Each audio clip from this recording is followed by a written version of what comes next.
Alright, so it's day 2. The transmission has dripped overnight. So I've got as much of the fluid that's going to come out in its current situation. So I'm going to go ahead and put these drain plugs back in. I did order new crush washers. You could use brass. You don't need to use these aluminum ones. Buy them directly from Hyundai. They're about $1 a piece or less, depending if they're on sale. If you take that exact same part number and put it into Amazon, there's a person selling them for $35 each with $15 shipping. They claim it is a set. When I asked them, they said it was one. So yeah, $35 for one thing. Yeah, no thanks. So yeah. And I will spray all of this down with engine cleaner later. Get all this grease back out of here. So we're just going to go ahead and leave those out a little bit so you don't forget. I'm going to do the upper one. Alright, so the next thing we want to try to accomplish is starting to remove the axle shafts. I'm going to do the passenger side first, and we will see what happens. Let me see those. So we got these 3 bolts here. This holds the center carrier bearing for this axle shaft, the passenger side, and then we can pop that out of the way. Okay, I was wrong. This is a 14.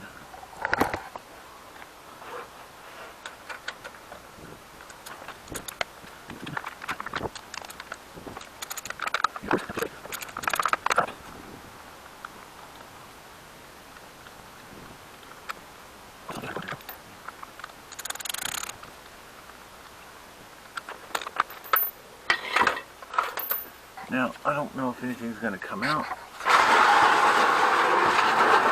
I'm going to go ahead and drag my drip pan over here and see.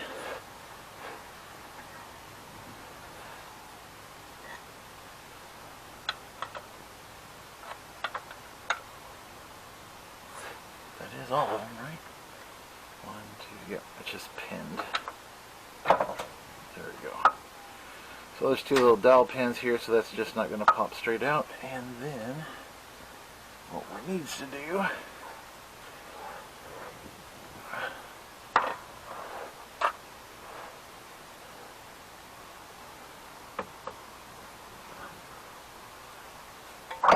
oops. Well, and just like that, that one just slid right out. Alright, so I'm going to go ahead. I didn't have to use any tools. It literally just pulled straight out. Oh, and now we have leaks. Alright, so I don't know if that was just super lucky or what. Usually the shafts have, they're kind of in there, but I guess that one isn't, or wasn't. So yeah, the passenger side pops right out. Now the driver's side seems to be a little bit more of a challenge. Now I do know on Josh's video I saw he used a tool. He ground down a screwdriver and he attacked the axle shaft from the passenger side by carefully reaching through there and pushing on the back side of the axle shaft, and it came out real clear. I don't have a screwdriver like the one he had to grind down. So I'm going to take a look and see how I can get this out without having any special tools or anything. So give me a few minutes and I will be back. Alright, what I have here is a Harbor Freight, the shortest pry bar that came out of their 3-piece set. And years ago I bent it somehow. I don't remember how I did this. I was prying on something and it just slowly bent into the shape. But if you reach in, I don't know if I can get my hand in there and show you. So if I can reach in behind here, I don't know if you can see that, but that gives you just enough room.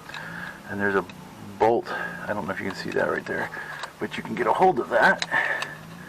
And And it doesn't take much. I mean, literally doesn't take much. And it just popped out. And if you don't believe me, there it is.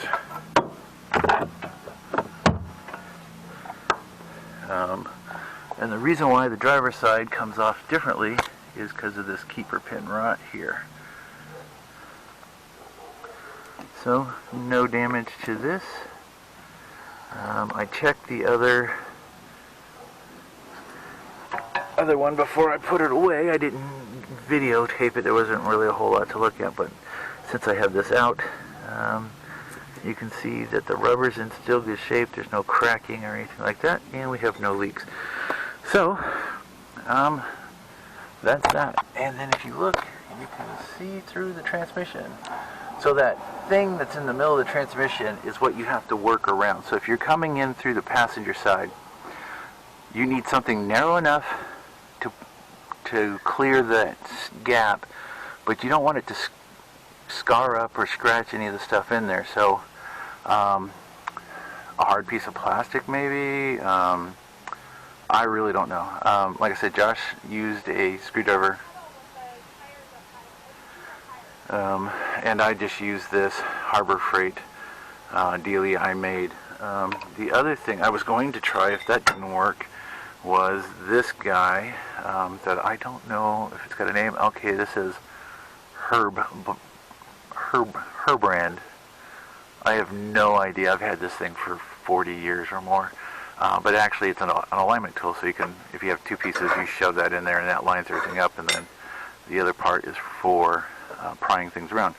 But if you had something like this, you could definitely cut it down and make it short enough that it would fit.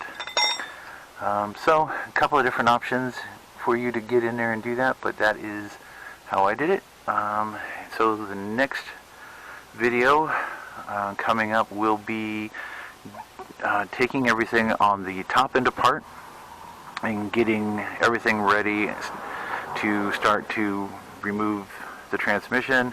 So battery has to come out, intake needs to come out, you have to move the ECU, the battery tray, all that stuff has to kind of get up and out of the way. There is a line, I think it's a brake line or a transmission line right here on the frame rail that you have to unbolt so you can kind of slide it out of the way so the transmission doesn't hit it when you pull it out.